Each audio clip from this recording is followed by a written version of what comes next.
राम और कृष्ण के बगैर, शंकर के बगैर भारत का पत्ता भी नहीं हिल सकता है। हमने इसे अपने जीवन पद्धति का हिस्सा माना है और इसीलिए हो सकता है कि डॉक्टर लोहिया की वर्तमान के चेले न मानते हो, लेकिन डॉक्टर लोहिया ने एक बात कही थी। एक बार उनसे पूछा गया था, भारत जब आजाद हुआ, आजाद भारत के अंदर डॉक्टर लोहिया प्रखर समाजवादी थे।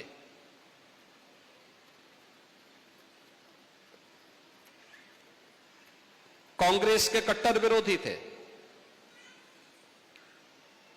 स्वतंत्रता संग्राम सेनानी भी थे।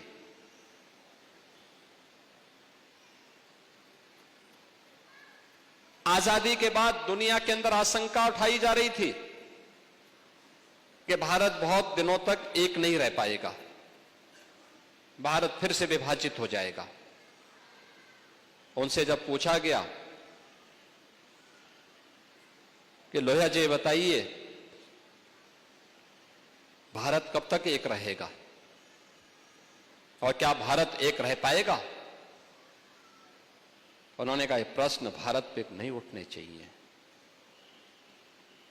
लोगों ने कहा, दुनिया ये बोल रही है। उन्होंने कहा, दुनिया अभी भारत को समझ नहीं पाई है। जब तक भारत के अंदर राम, कृष्ण और भगवान शंकर की पूजा होती है, वो रहेगी, तब तक भारत का कोई बाल बांका नहीं कर पाएगा।